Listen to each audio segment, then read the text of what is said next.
점은 없고 응용편 그냥 새롭게 정의가 됐다. 그러면 이게 어떻게 나올지는 나도 모르죠. 그래서 253번은 별을 봤더니 합집합에서 교집합을 뺀 게 별이래요.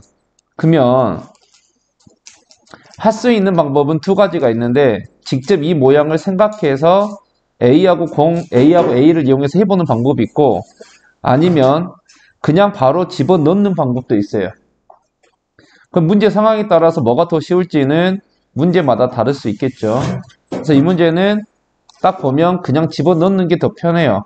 그래서 1번부터 그냥 집어넣는다 생각하면 A 합집합 공 차집합 A 교집합 공 이렇게 직접 넣는 거죠. A, B 대신에 공을 집어넣는 거잖아. 그럼 A하고 공집합을 합집합하면 이거 당연히 A 됩니다. A하고 공하고 교집합하면 이건 당연히 공이 돼요. 그래서 뭐가 되냐면 A에서 공을 빼면 A가 됩니다. 따라서 1번 맞았고 2번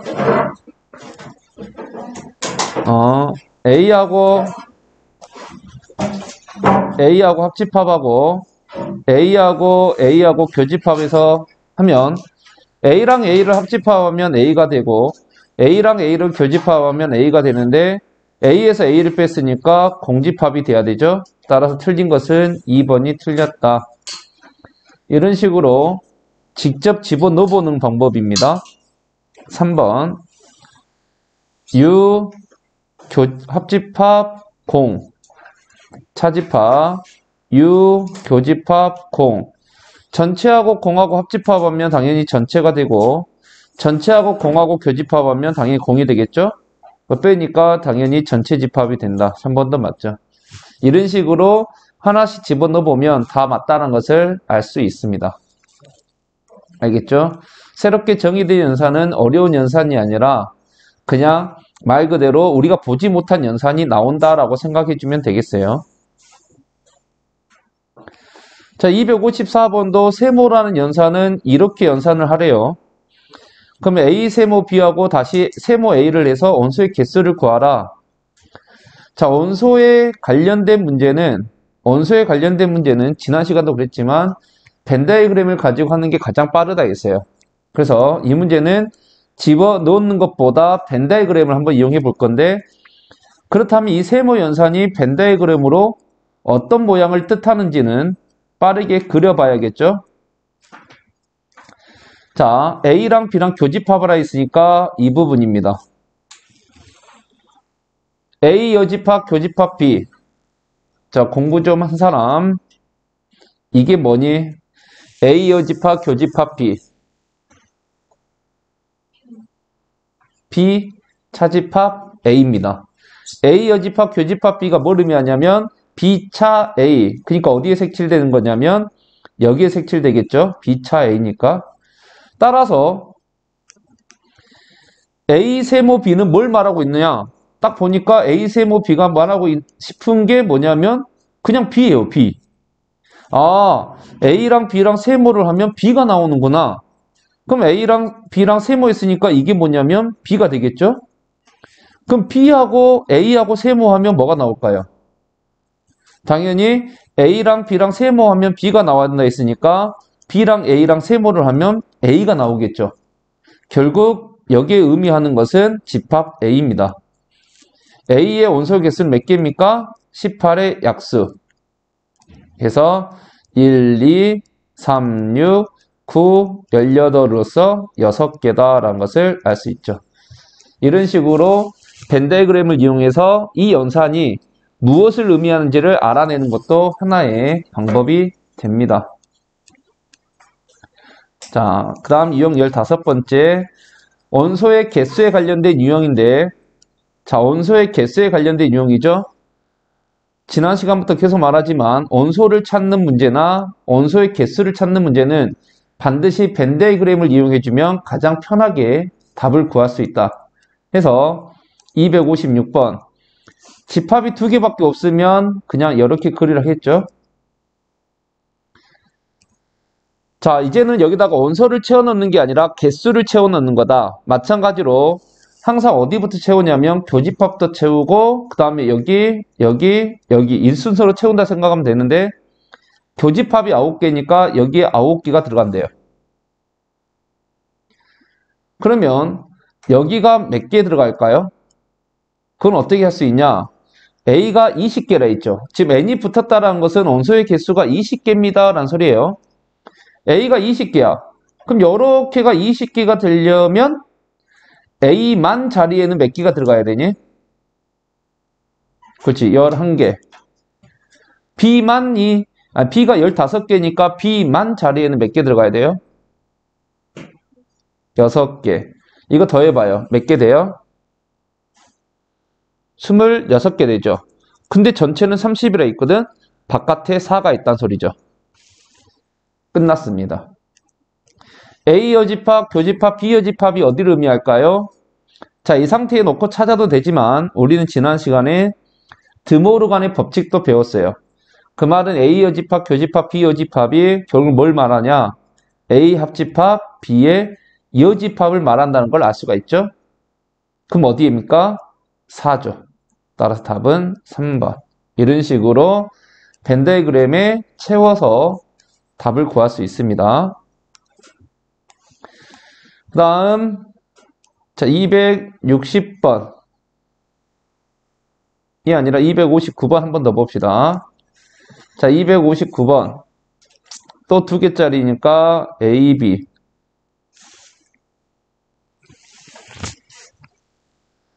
자, 이번에도 마찬가지 가운데부터 채우고 들어와야 되는데 가운데 값을 주지 않았죠.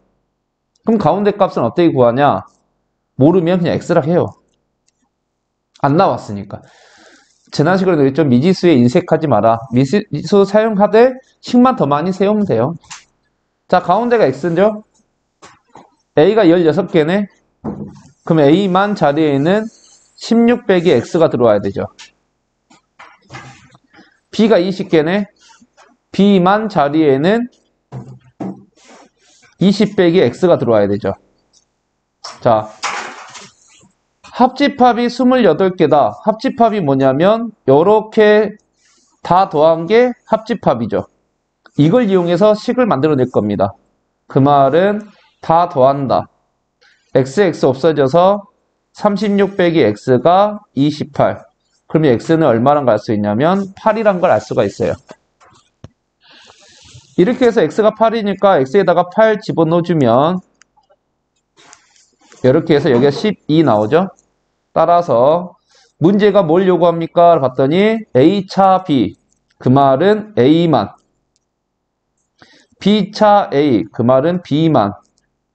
그래서 A차 B와 B차 A를 더하라 했으니까 8하고 12를 더해서 20. 이렇게 풀죠. 자, 근데 이렇게 벤 다이그램만 풀다 보면 너희가 이제 공식도 안 외우고 푸는 게 돼서 내가 공식도 말해주지 않은 사람이 돼버릴 수 있어서 공식 한번 말을 해주고 넘어갈게요. 이 타이밍에. 자, 우리는 원소의 개수에서 공식이 있습니다. 어떤 공식이 있냐? 합집합을 구하는 공식이 있어요. N, A 합집합 B는 NA 더하기 NB 빼기 NA 교 B, 이렇게 해서 합집합 공식이 원래 존재합니다. NA 합집합 B는 NA 더하기 NB 빼기 NA 교 B. 자, 이 공식 봐봐요. 지금 NA 합집합 B는 지금 이렇게 구하는 거잖아. 근데 왜 NA하고 NB를 더해서 교집합을 빼냐 생각해보면 너희가 뭐 생각하면 편하냐면 벤 다이그램 생각하지 말고 예전에 그 초등학교 때부터 했던 색테이프의 길이 구하는 것을 생각을 해보면 돼요. 자, 이 파란색의 색테이프의 길이가 만약에 10cm입니다. 자, 이 빨간색 색테이프의 길이가 만약에 15cm예요. 그리고 얼마큼 겹쳤냐면 5만큼 겹쳤대요. 그럼 전체 길이 어떻게 구해요? 10하고 15를 더한 다음에 겹친 걸 빼주면 이 전체 길이가 나오죠. 그 공식이 그대로 적용된 거예요. A를 더하고 B를 더했더니 이 겹친 부분이 2번 더해졌죠. 그래서 한 번 빼준 거예요. 그러니까 단순하게 이 공식을 외우려고 하지 말고 원리를 터득하면 이건 너무 당연한 거예요. 지극히. 그죠? 자, 이걸 이용하면 이걸 좀 변형을 하면 변형한다기보다는 솔직히 이것들이 자리만 바꾸면 어떤 공식이 또 튀어나오냐면 교집합 공식도 튀어나오죠. 그래서 교집합은 NA 더하기 MB 빼기 NA 합집합 B다. 이렇게 해서 공식도 나오죠.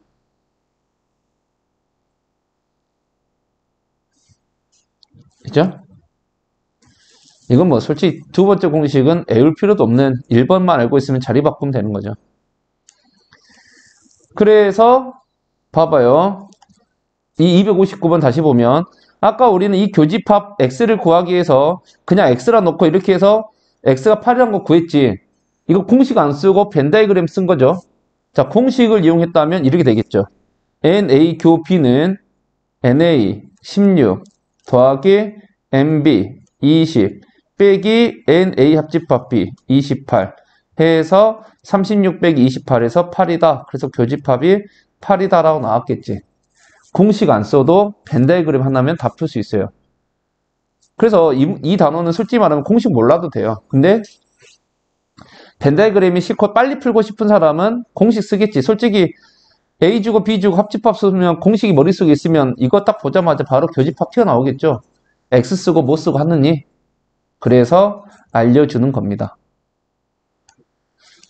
그래서 이제 조금 더 알려준다면 만약에 A 차집합 B를 구하라 라는 원소의 개수에서 이 문제가 나온다면 A 차집합 B의 원소의 개수는 어떻게 구하냐면 NA에서 NA 교 B를 빼면 돼요. 왜냐면 우리 차집합이 A만이라 있죠. 그러니까 A에서 뭐 빼요? 교집합 빼는 거지. 이미 이것도 우리가 솔직히 적어주기 전에 이미 여러분들은 했어요. 어떻게 했어요? 아까 여기를 내가 X라 했을 때 여기를 X라 했을 때 여러분들은 이미 여기를 16-X라고 적었어요. 그죠? 여기가 A만 자리잖아. 어떻게 했어? A에서 교집합을 빼서 적어놨잖아. 그래서 공식들은 이런 식으로 다 이해를 하면 되죠. A에서 교집합을 뺀 거다. 근데 A도 모르고 교집합도 모르는데 차집합을 구하라고 나올 수도 있어요. A도 모르고 교집합도 모르는데 어떻게 여기를 구할까? 두 번째 방법은 A 합집합 B에서 B를 빼도 돼요. A 합집합 B에서 B를 빼버리면 여기만 남죠. 그래서 A 합집합 B에서 MB를 빼도 차집합이 나온다. 자, 왜 이건 정리를 해줘야 되냐면 이걸로 문제를 풀 수도 있지만 이걸로 문제를 풀 수도 있겠죠. 결국 이거의 모양은 여러 가지가 될 수 있다는 소리입니다. 또한 언론적으로 이거랑 또 같은 모양이 하나 더 있죠. 어제 반드시 외우라고 했던 A 교집합 B 여집합이 결국 이거죠. 자, 만약에 N, A의 여집합을 물어보는 문제가 나오면 이건 뭐냐면 전체에서 A를 빼는 겁니다. 그래서 이거는 일반화 시켜보면 N 별의 여집합 문제가 나오면 무조건 NU에서 별을 빼는 거다. 어떤 집합이 여집합인지 모르지만 어떤 집합이 여집합의 원소의 개수를 물어보면 무조건 전체 집합에서 자기 자신을 빼는 거다라고 생각해주면 되겠습니다. 됐죠?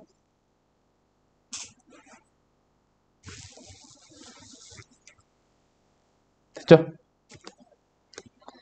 자, 261번 한 번 더 볼까요?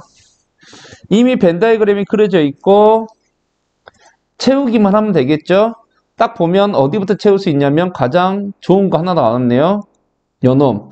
요놈이 뭐라 했어요? A교 B 여집합. 요놈이 뭐다? A차 B. A차 B니까 A만 자리에 9를 쓰란 소리입니다. 근데 A가 12야? 아, 교집합이 3이 있었구나. B가 15야? 아, 그럼 B만 자리에 12가 있었구나. 다 더했더니 24. 전체 40인데 바깥에 16개가 있었구나. 따라서 색칠한 부분에는 총 19개가 들어가 있습니다. 그죠? 자, 그 다음은 유한지파 원소 개수의 최대 최소인데, 유한지파 원소의 개수 최대 최소는 암기를 할 게 아니라 이것도 이해를 해야 되는데, 자, 봐봐요. 유한지파 원소의 개수 최대 최소는 물어볼 수 있는 게 제일 먼저 기본적인 게 누구냐면 요놈입니다. 이 A 교 B의 최대 최소를 가지고 나머지는 다 응용시킨 거야. 그러니까 이거 하나만 정확하게 이해를 하면 나머지의 최대 최소는 다 구할 수 있다는 소리예요. 자, 교집합의 최대 최소는 어떻게 구할까? 자, 1. NA 교 B의 최대는 어떻게 구할까?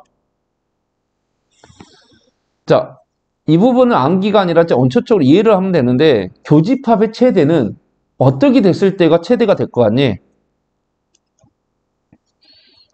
자, A하고 B하고 교집합이란 부분은 이 부분인데 이 부분이 최대가 되려면 어떻게 돼야 될까? 이 겹친 부분이 최대가 되게 하려면 A집합과 B집합을 어떻게 하면 될까요?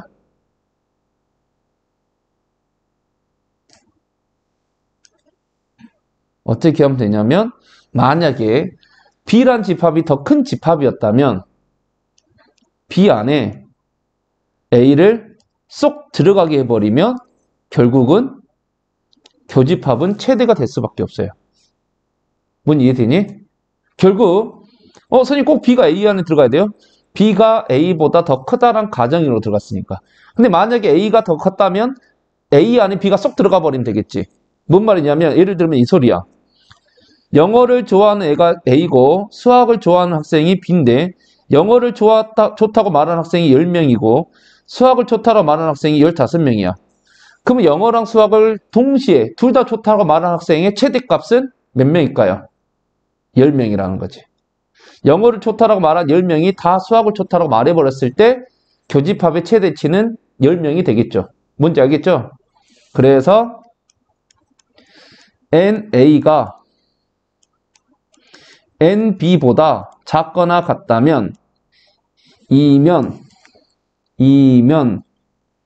NA 교 B의 최대값은 뭐다? NA다. NA가 NB보다 작거나 같다면 교집합의 최대값은 반드시 NA가 될 것이다. 이해됐어요? 자, 두 번째. NA 교 B의 최소는 어떻게 구할까요? 그렇다면 최소는 교집합의 최소란 솔직히 A란 집합하고 B란 집합이 뭐 하면 돼요?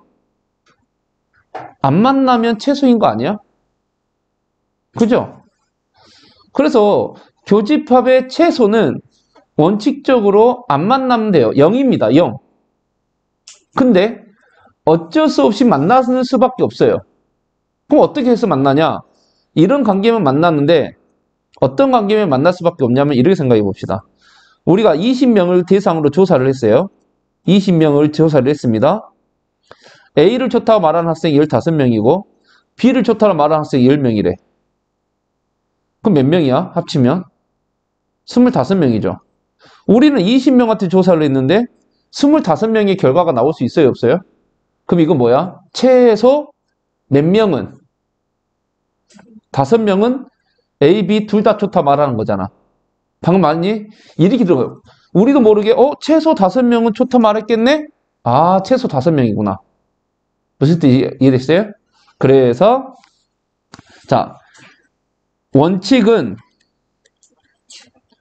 NA 교 B가 0이 되면 이 최소값입니다. A 교 B는 0이 최소값이야. 원칙은.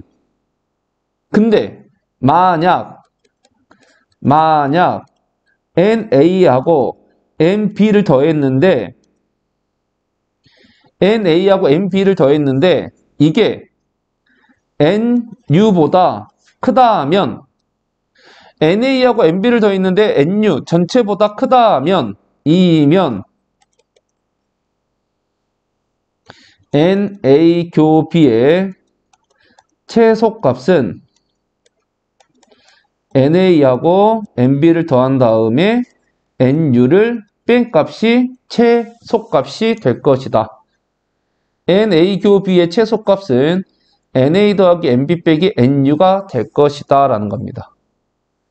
A를 더했더니 15, 10 더했더니 25명. 우리는 20명밖에 조사를 안 했는데 뺐을 때 5명 나오니까 최소 5명은 A랑 B를 둘 다 좋다라고 말한 학생이구나 라는 거죠. 이해됐죠? 이게 기본 내용이야. 자, 그래서 모든 책들은 이것만 주고 아니면 이제 팁이라고 해서 다른 것도 주긴 하는데 이것만 줍니다. 근데 이제 문제는 뭘 물어보냐면 문제에서는 N, A 합집합 B의 최대 최소도 물어봅니다. 최대 최소도 물어보고 또 뭐 또 물어보냐면 N, A 차집합 B의 똑같이 최대 최소도 물어봅니다. 교집합의 최대 최소만 알려주고 어떻게 합집합의 최대 최소랑 차집합의 최대 최소를 구할 수 있습니까? 라고 한다면 이것 때문이라도 이제 공식은 알고 있어야 돼요. 자, 봐봐요. 합집합 공식이 아까 뭐였어요? 합집합 공식이 NA 더하기 NB 빼기 NA 교 B였죠. 그지? 봐봐. 생각해봐요. 이게 무슨 값이면? 교집합이 최소면 합집합은 뭐가 될까요? 최대. 교집합이 최대면 합집합은 뭐가 될까요? 최소. 맞니? 그래서 NA 교 B가 최소면 NA 합집합 B는 최대가 될 것이고 교집합이 최대면 합집합은 최소가 되겠죠.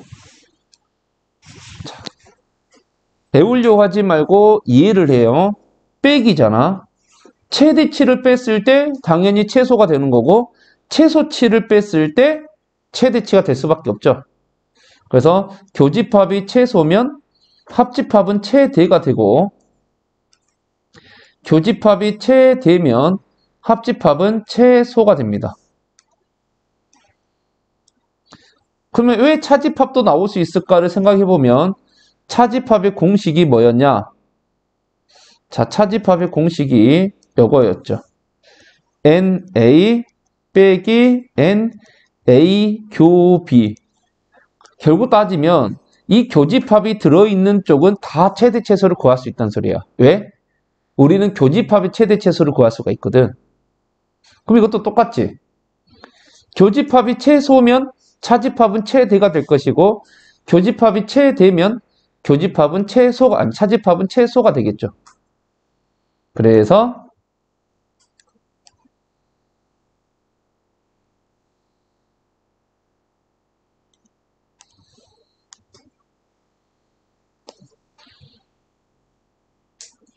교집합이 최소면 여기만 바꿔주면 되죠.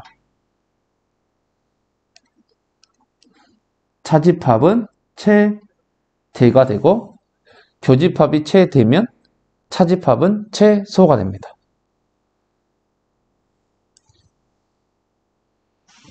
됐죠? 자, 이거 두 개는 그냥 서비스란 거예요. 팁이란 겁니다. 팁. 정리가 아니에요. 진짜 정리는 요놈입니다. 교집합의 최대 최소를 구할 수 있어야 돼요. 알겠죠? 자, 그러면 아마 문제는 쉽게 풀릴 겁니다. 왜? 바로 배웠으니까. 자, 교집합의 최대 구하라는데 A가 15고 B가 8이네. 누가 더 크니? A가 더 크니까 교집합의 최대는 15예요, 8이에요? 8이죠. 15 안에 8이 쏙 들어갔을 때니까. 그죠? 자, 최소 해볼까요? 둘이 더하면 얼마니? 23. 우리는 전체 20개 가지고 조사했죠. 그러면 최소 몇 개 겹쳐요? 3개. 따라서 11. 엄청 쉽죠? 오늘 테스트에 나올 겁니다. 자, 263 볼까요? 263, 264 다 봅시다. 자, 합집합의 최대 최소 구하라지? 그러려면 뭐부터 구해야 돼요? A 교 B의 최대 최소부터 구해야 돼요. 자, 교집합의 최대 얼마입니까? 작은 놈이 큰 놈을 쏙 들어갔다. 얼마? 32죠. 그죠? 자, 최소는 전체가 나왔어요, 안 나왔어요? 그럼 원칙적으로 최소는 얼마다? 0이다. 안 겹치면 되는 거야. 전체가 안 나왔다는 소리니까 32하고 40 더해서 72가 전체 집합보다 크다란 거 알아요, 몰라요? 모르죠. 그러면 원칙적으로 최소값은 0이라 했죠? 자, 이제 합집합 구해볼까요? 합집합 공식이 NA 더하기 MB 요거죠. 빼기 NA 교 B인데 교집합의 최대값이 32, 교집합의 최소값이 0. 따라서 40이 최소값, 72가 최대값이 되겠죠.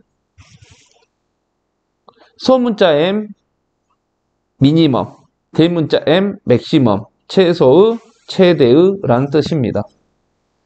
차를 구하라 했으니까 답은 32. 자, 264. 차집합 나왔죠? 마찬가지 교집합의 최대 최소를 먼저 구해야 돼요. 최소, 최대. 자, 최소는 둘이 더해봐요. 얼마입니까?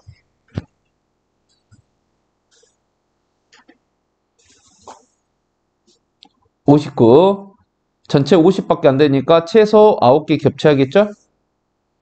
최대치는 27. 자, 차집합 어떻게 구해요? NA에서 NA 교 B를 빼는 거라 했죠?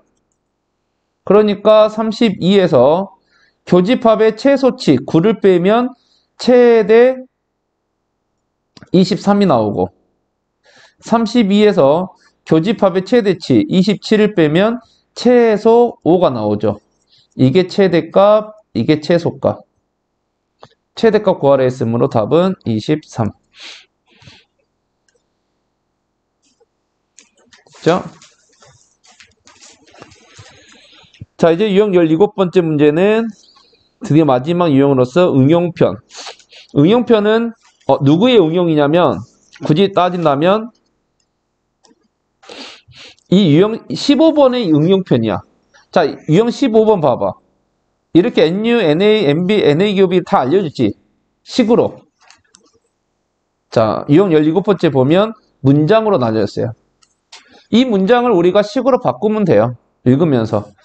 로맨스 영화를 관람했다를 20. 자, 로맨스를 A라 한다면 NA가 20. 공포를 B라 한다면 NB가 17. 자, 또는은 합집합일까요? 교집합일까요? 또는은 합집합입니다. 로맨스 또는 공포란 소리는 로맨스만 봐도 되고 공포만 봐도 되고 둘 다 봐도 되고 그러니까 또는은 합집합이야. 그 말은 NA 합집합 B가 29. 자, 문제가 볼까요? 로맨스와 공포 영화를 모두 관람했다. 이게 뭘까요? 교집합이겠죠. 결국 뭘 구하라는 소리냐면 이렇게 세 개를 알려주는 상황에서 N, A, 교, B를 구하래요. 솔직히 이 정도는 벤 다이어그램 안 하고 바로 공식 쓰는 게 훨씬 빨라요. 그래서 20 더하기 17 빼기 29에서 8명.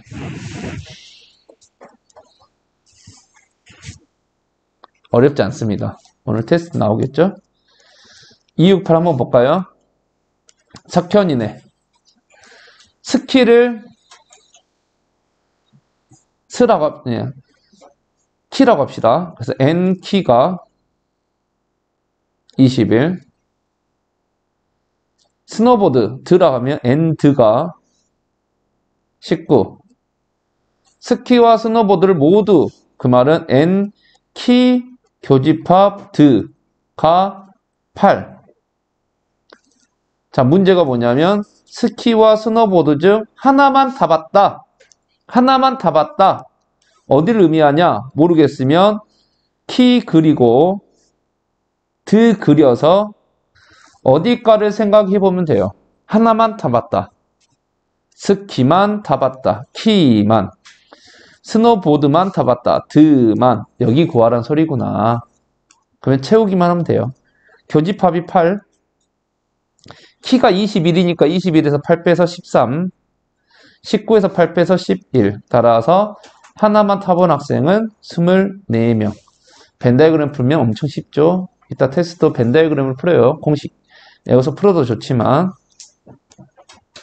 마지막 270번. 지순의 학생 30명이니까 NU가 30. 줄다리기 N줄 이 17. 단체 줄넘기 N단 이 15. 이때 줄다리기와 단체 줄넘기 모두 참여하는 곧 N 줄 교집합 단의 최대 최소를 구하라 라는 문제네요. 너무 쉽죠? 교집합입니다. 교집합의 최대치는 작은 놈이 큰 놈 안으로 쏙 들어갔을 때, 곧 단체 줄넘기를 한 애들이 다 줄다리기를 한 거예요. 15명. 최소치는 둘이 더해봐요. 몇 명 나와요? 32명 나오죠. 우리는 30명밖에 없는데 최소 몇 명은? 2명은 겹친 거죠. 따라서 최대치 15, 최소치 2. 됐죠? 자, 이렇게 하면 집합이라는 하나의 큰 단원이 마무리가 되고, 마무리 실점 고는 숙제로 내주도록 하겠습니다. 다음 주 화요일 올 때 풀어갖고 와요. 안 풀려 있으면 남길 거예요. 질문은 한두 개만 받아볼 거니까 꼭 풀어갖고 와요. 이제 두 번째 명제입니다. 명제. 국어 시간도 아니고 갑자기 명제가 나오죠. 자, 명제란 뜻을 보면 참 또는 거짓을 명확하게 판별할 수 있는 문장이나 식을 명제라고 부릅니다. 말 그대로 딱 식을 봤을 때 이건 참, 이건 거짓이라고 정확하게 밝힐 수 있으면 명제예요. 자, 이건 명제일까요? 마이너스 1은 정수이다. 명제일까요? 딱 보자마자 마이너스, 맞잖아. 명제죠. 마이너스 1은 작은 수이다. 명제일까요? 마이너스 1이 작다라고 볼 수도 있지만 크다라고 볼 수도 있지. 그러니까 참과 거짓을 판별할 수 없기 때문에 명제가 아닙니다. 자, 그럼 이건 명제일까요? 1은 4다. 이건 명제일까요? 1은 4다. 명제죠. 틀린 명제. 그러니까 결국 얘들이 이제 너희들이 헷갈려하는 거 뭐냐면 명제는 틀려도 돼. 참과 거짓. 참과 거짓이란 소리가 뭐냐면 참이면 맞다는 소리고 거짓이면 틀리다는 소리야. 그러니까 이건 정확히 말하면 이건 거짓인 명제야. 그러면 x는 4다. 이건 명제일까요? x는 4다. 이건 명제일까요? 이건 명제가 아니죠. 왜냐하면 x가 4면 참이지만 x가 1이나 2나 3이면 거짓이죠. 참과 거짓이 왔다 갔다 하면 문제가 아니에요. 그렇게 따진다면 방정식은 명제가 아니고 항등식은 명제입니다. 항등식, 항상 참인 등식, 곧 항상 참인 명제라고 뜻을 가지고 있어요. 방정식은 x의 값에 따라서 참과 거짓이 왔다 갔다 하기 때문에 명제가 아니죠. 그래서 명제란 정확하게 참, 거짓이 분명하게 밝혀져야 우리는 명제라 부를 거예요. 알겠죠? 자, 문구가 있는데 정의라는 문구가 있네요. 정의가 뭐냐? 영어의 뜻을 명확하게 정한 문장으로서 이 정의는 증명을 안 해요. 이건 정의입니다 하면 증명 안 해요. 그러니까 이등변 삼각형의 정의가 뭐니? 이등변 삼각형의 정의 하면 우리가 증명을 하지 않는 거. 그게 뭐냐면 두 변의 길이가 같다야. 이건 증명을 안 해요. 왜 이등변 삼각형 두 변의 길이가 같아요? 이렇게 물어보면 이건 솔직히 무식한 거야.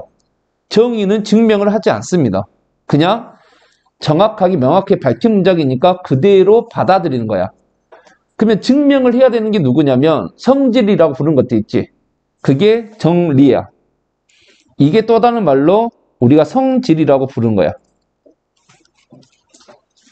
이등변 삼각형의 성질. 이게 원래는 이등변 삼각형의 정리야. 자, 정리, 곧 성질은 증명을 해야 돼요. 그럼 이등변 삼각형의 성질 중에 뭐가 있냐면 이등변 삼각형의 성질, 여러분들이 정의랑 엄청 헷갈려 하는 거. 두 밑각의 크기가 같다. 이거는 정리, 곧 성질입니다.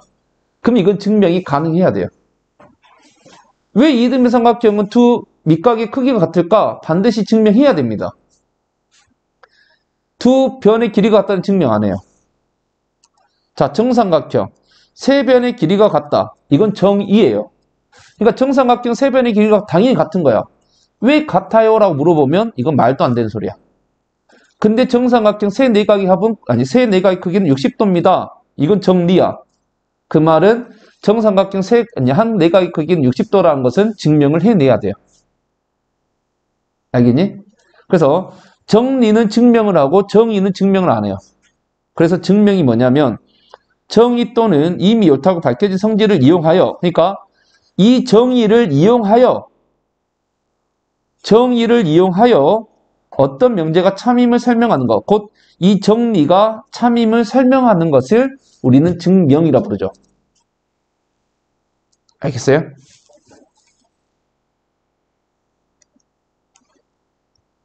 자, 조건이 뭐냐? 자, 이 조건. 여거랑 명제랑 이제 구별해야 돼요. 아까 명제가 뭐였냐면 명제는 참 또는 거짓을 명확하게 밝힐 수 있는 문장이라 했죠. 자, 조건은 뭐냐면 문자를 포함하는 문장이나 식이 그 문자의 값에 따라 참, 거짓이 정해진다. 이런 문장을 우리는 조건이라 한다. 굳이 말하면 방정식이 조건입니다. 방정식이 조건이야. 아까 x는 4라고 썼던 거.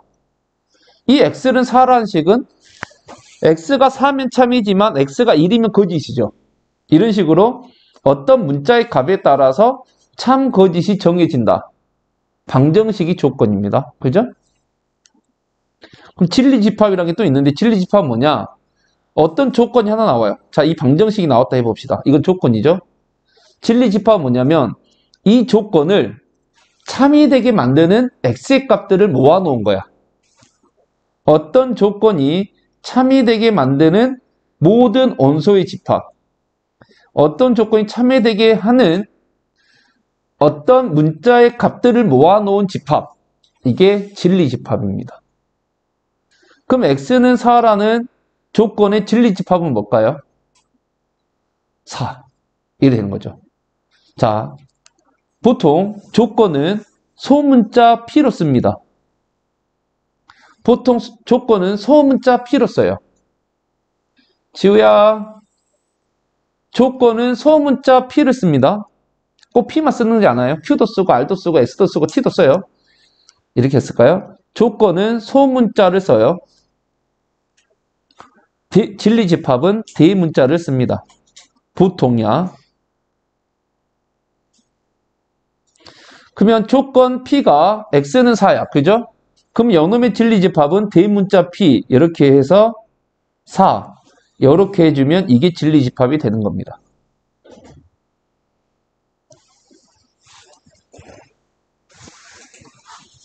됐죠? 이 밑에 문구는 여러분들이 나중에 한번 읽어보고 풀어요. 자, 그 다음에 뒤로 넘기면, 옆으로 가면 부정이란 게 있네요. 부정은 뭐냐? 부정, 안일부. 조건 또는 명제에 대하여 P가 아니다. P가 아니다. 그러니까 P이다를 부정시키면 P가 아니다가 되는 거야. 그래서 이걸 P의 부정이란대요. P의 부정. 그래서 기호는 어떻게 쓰냐면 지금 다 약속, 새롭게 배우는 것들 다 약속입니다. 이렇게 쓴대요. 그러니까 만약에 P 이렇게 하면 이건 조건이 되는 거지. 요놈의 부정을 표현해보세요 하면 물결하고 P 이렇게 쓴대요. 이걸 부정시키면 이렇게 쓴대요. 그래서 읽을 때는 어떻게 읽냐? 물결 P라고 읽지 않아요. 읽을 때는 자, 이게 물결로 썼지만 요거의 이름이 분명히 있어요. 요거 이름이 뭐냐면 NOT야. 요놈의 이름은 NOT입니다. NOT 무슨 뜻이죠? NOT 무슨 뜻이야? 아니다. not이지. 그래서 읽을 때 어떻게 읽냐? not P라고 읽어요. 그래서 읽을 때 not P라고 있습니다. not P. 그래서 P의 부정은 뭐다? not P. Q의 부정은 not Q. R의 부정은 not R. A의 부정은 not A. 됐어요? 자, 명제가 참이면 not P는 거짓이랍니다. 당연한 거 아니야? 어떤 명제가 참인데 그 명제를 부정시키면 당연히 그건 거짓이 되겠죠. 1은 1이다. 이거 명제의 참이에요? 참이지. 이걸 부정시킨 뭐예요? 1은 1이 아니다. 이건 당연히 거짓 아니야? 그래서 명제가 참이면 not P는 거짓이 됩니다. 거꾸로 명제가 거짓이면 not P는 참이 되겠죠. 솔직히 너무 이거 당연한 소리를 하고 있는 거. 1은 2보다 작다. 명제 맞아요? 1은 2보다 작다. 명제 맞니? 누가 봐도 이건 참이다라고 말하지. 그러니까 명제 맞죠? 요거의 부정은 뭘까요? 1은 2보다 크거나 같다. 참이니? 거짓이죠? 오케이? 자, 전체 집합 U에 대하여 조건 P의 진리 집합을 아까 이미 앞에다 설명했던 게 나오네. 조건 P의 진리 집합을 대문자 P로 쓰고 not P의 진리 집합은 P 여집합이 된다. P의 진리 집합이 P라면 not P는 P가 아닌 거니까 P의 여집합이 되겠죠. 그래서 X는 2의 배수이다라는 조건이 나왔다 해봅시다. X는 2의 배수이다라는 조건. 그러면 이 명제가, 이 조건이 참이 되려면 X는 뭐가 돼야 돼요? 이게 참이 되려면 X는 2하고 4만 들어가야 되죠. 그래서 진리집합 P는 2하고 4만 있죠? 그럼 P 여집합은 2의 배수가 아닌 것. 그래서 1, 3, 5가 진리집합으로 들어가 있죠. 됐니? 자, 우리 그 집합 성질 중에 A 여집합의 여집합은 뭐라 배웠어요? 다시 A가 된다 했지. 이걸 다시 이 명제로 본다면 여집합이란 것은 not A죠. not A의 not은 뭘까요? 다시 A가 된다는 소리지. 그죠? 그래서 여기 보면 not P의 부정은 다시 P가 된다. not P는 P이다. 부정이 부정은 다시 원상복귀. 여집합의 여집합이 부정이 부정입니다. 똑같은 뜻이에요. 분명히 여기는 집합과 명제. 명제에는 집합이 분명히 나와요. 그것도 집합의 비율이 거의 한 7, 80%예요. 그러니까 뭐 집합 끝났어, 이제 끝난다 하지 말고 여기도 집합 단원이다라고 생각해 줘야 돼요. 자, 아까 우리 그 원소의 개수 문제 풀 때 또는은 무슨 집합이라 했어요? 합집합이라 했죠? 그리고란 뜻이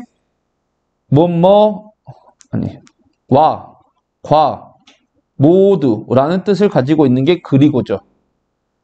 P 그리고 Q, P와 Q, P, Q 모두 무슨 집합? 교집합. 자, P 합 Q, P 교 Q. 자, P 또는 Q를 부정해 봤어요. P 또는 Q를 부정했다.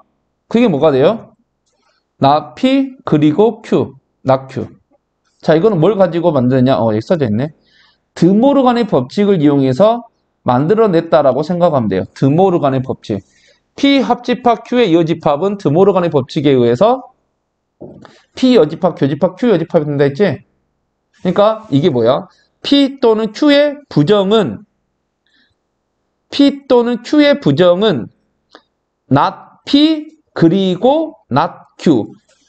교집합은 그리고라고 읽어지고 합집합은 또는이라고 읽어진다는 소리예요, 지금. 그래서 또는의 부정은 그리고의 부정은 또는 이렇게 되겠죠.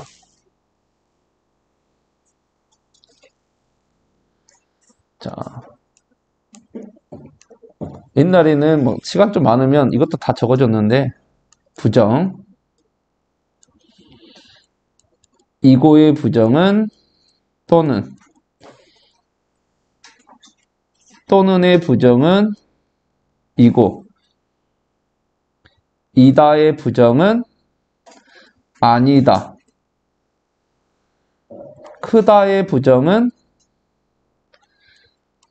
작거나 같다. 작다의 부정은 크거나 같다.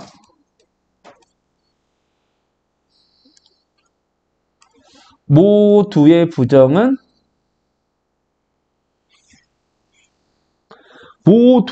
뭘까요?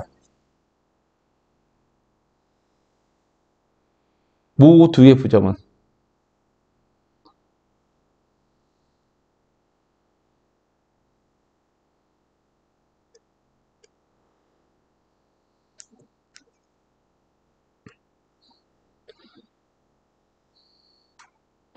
이걸 뭐라 말이나 내가 적어놓고도 모두의 부정은 모두가 아니다.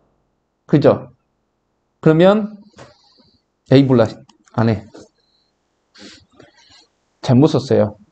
모든 쓰려다가 갑자기 모두를 써버리네. 모든의 부정은 어떤 모든 사람의 부정은 어떤 사람이에요. 그러니까 모든 사람은 뭐 한다. 이걸 부정시켜라 하면 어떤 사람은 뭐 한다. 이렇게 부정해야 돼요. 알겠죠? 자, 적어도의 부정은 맞구나. 아까 내가 생각했던 게 적어도의 부정이 모두예요. 맞구나. 그럼 모두가 적어도 한 명은 뭐 한다. 이거의 부정은 모두 뭐 한다. 이거예요. 오케이? 자, 그래서 또는 이거의 부정 또는의 부정은 이고 이다의 부정은 아니다. 크다의 부정은 작거나 같다. 작다의 부정은 크거나 같다. 모든의 부정은 어떤 적어도의 부정은 모두. 모든 사람은 집에 간다를 부정해 보세요. 어떤 사람은 집에 가지 않는다. 우리는 모두 집에 간다를 부정해 보세요. 우리 중 적어도 한 명은 집에 안 가는 사람이 있다. 봐봐. 모두 간다 했는데 이걸 부정하면 모두 안 가면 되잖아. 모두 중에 한 명이라도 안 가면 되는 거 아니야? 그러니까 적어도 한 명은 집에 안 가는 사람이 있다. 이렇게 되는 거죠. 우리말이 좀 어렵긴 해요. 됐죠? 자, 그 다음은 자, 우리가 이제 가지고 놀 명제는 지금까지 했던 명제는 별로 안 가지고 놀아요. 재미가 없거든. 문제로 낼 만한 게 별로 없어요. 그래서 임의로 명제 하나를 만들었어요. 그게 뭐냐면 P이면 Q이다. 이 화살표가 이면이야. 그래서 읽는 방법. P이면 Q이다. 우리 문장 보면 뭐뭐 하면 뭐뭐 한다. 이런 문구 많죠? 뭐 가정법이라 해야 되나? if은? 만약 뭐뭐 하면 뭐뭐 할 것이다. 이게 어떻게 보면 명제예요. 내가 뭐 한다면 뭐 할 것이다. x가 4라면 x제곱은 8일 것이다. 참이에요? 거짓이에요? 거짓이죠. x가 4인데 어떻게 x제곱 8이야? 그러니까 거짓이죠. 근데 x가 4이면 x제곱은 16이다. 이것도 참이 명제가 되겠지. 이런 식으로 우리가 진짜 가지고 놀 명제는 P이면 Q이다라는 명제예요. 그래서 P이면 Q이다에서 이 앞에를 뭐라 부르냐면 요놈을 가정이라 불러요. 그리고 뒤에 이 Q를 뭐라 부르냐면 결론이라 불러요. 그래서 우리가 가지고 놀 명제는 항상 가정과 결론으로 이루어진 명제를 가지고 놀 거야.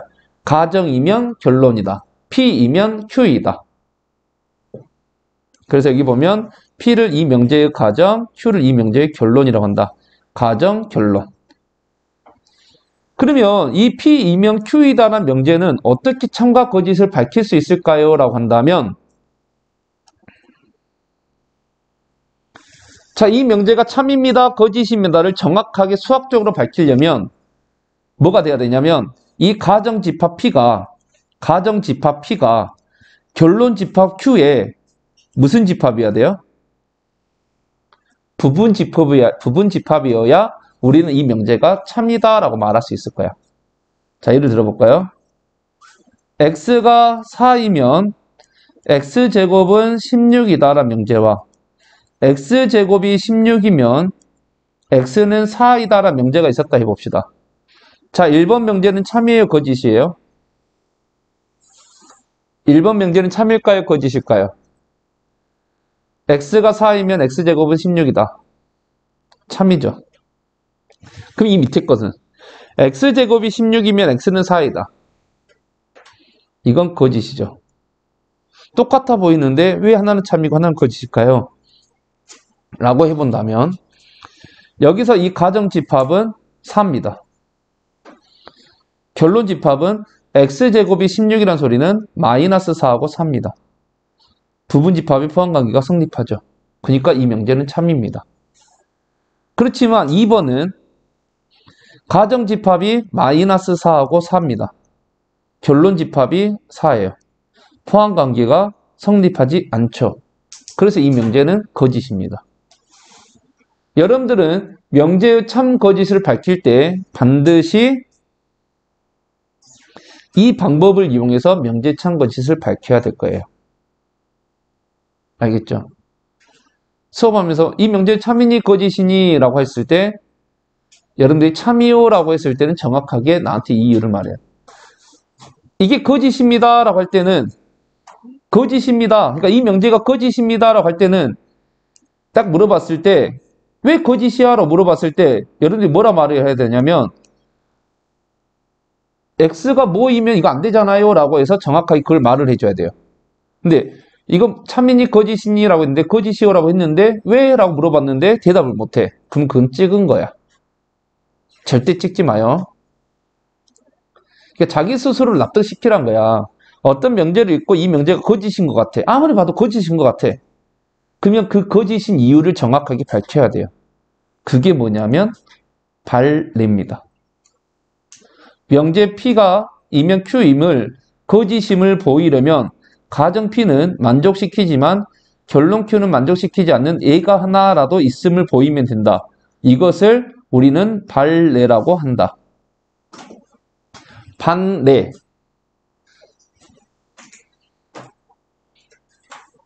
됐어요? 반례. 명제가 거짓임을 보이는 원소. 자, 가정집합 P가 있고 결론집합 Q가 있습니다. 자, 이게 가정집합 P고 이게 결론집합 Q예요. 1번 영역, 2번 영역, 3번 영역, 4번 영역이 있습니다. 자, 명제. P이면 Q이다가 거짓이래요. 자, P이면 Q이다가 거짓이랍니다.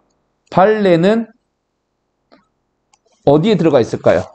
1번, 2번, 3번, 4번 중에 이 P이면 Q이다라는 명제가 거짓임을 보이는 이 발레는 1번, 2번, 3번, 4번 중에 어디에 있을까요?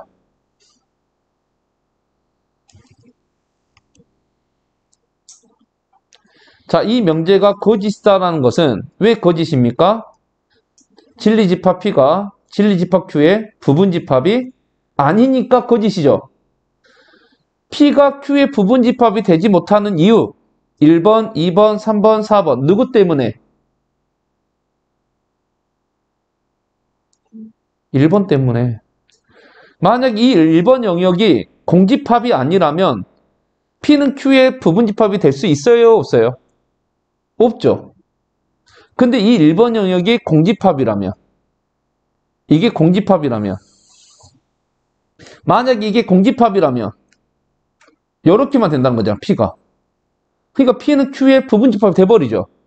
따라서 우리는 이 1번 영역을 뭐라 부르냐? 여기에 발레가 있다라고 말을 합니다. 알겠니? P이면 Q이다가 거짓임을 보이는 온소 발레는 어디에 있을까요? 한다면 1번 영역입니다 라고 여러분들은 말을 해줘야 돼요. 오케이? 조금 더 응용해 볼까요? 자, not P이면 Q이다가 거짓임을 보이는 원소 발레는 어디 있을까요? 1번, 2번, 3번, 4번.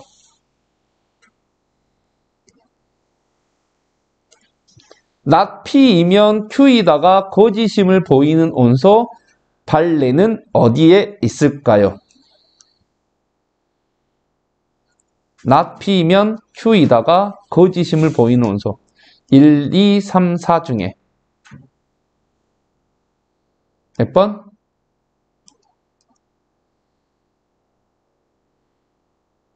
그 말은 not P의 여집합이 Q의 부분집합이 되지 못하는 이유. 왜 P 여집합이 Q의 부분집합이 되지 못했을까? 누구 때문에? 누구 때문에? 4번 때문에. 왜 4번 때문에? P 여집합이 어디냐면 P를 제외한 나머지니까 여기죠. 결국 3번과 4번이 P 여집합에 해당하는 부분이야. 그죠? 근데 3번과 4번 중에 Q에 안 들어가 있는 영역이 누구야? 4번 영역이지.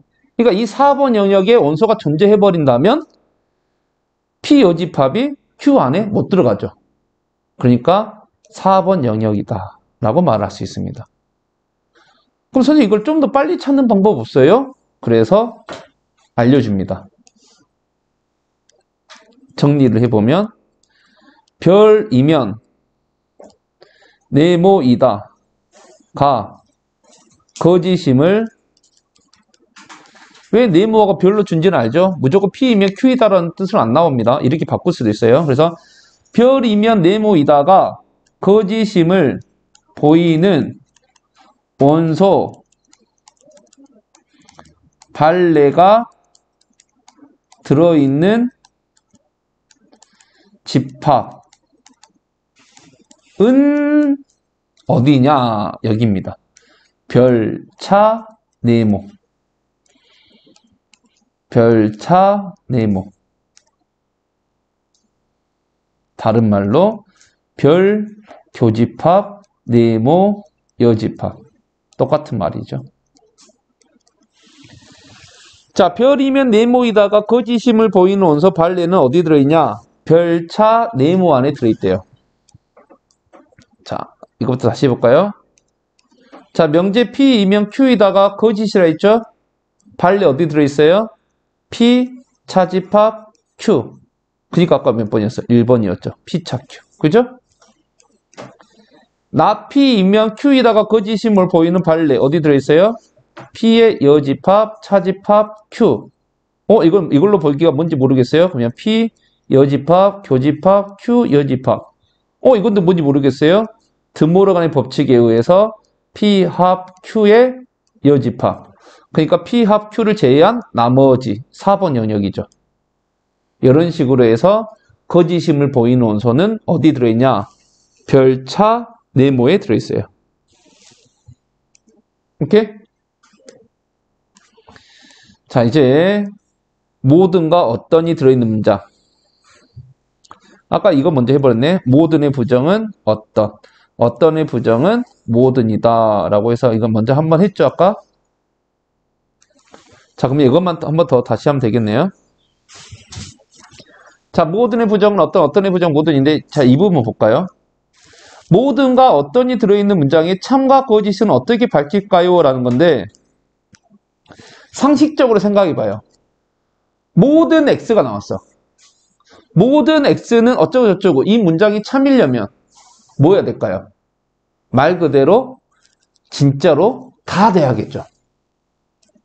그래서 모든 X에 대하여 P이라는 명제가 참이려면 진리집합 P가 뭐 해야 되냐면 전체 집합이어야 돼요. 전체 집합, 말 그대로 다 돼야 돼요. P가 전체 집합이 아니면 당연히 거짓이 되겠죠. 어떤이란 문구가 뭐냐면 여기 5명이 있는데 5명 중에 어떤이라고 내가 막 딱 찍어버리잖아. 5명 중에 누구 한 명이라도 하면 이 명제는 참이에요. 그러니까 우리 5명 중에 어떤 사람은 공부를 열심히 한다. 내가 이 명제를 걸었어요. 그럼 이 명제는 참일까요? 거짓일까요? 한다면 5명 중에 한 명이라도 공부를 열심히 하고 있으면 이 명제는 참인 명제가 되는 거죠. 어떤이 그런 뜻이에요.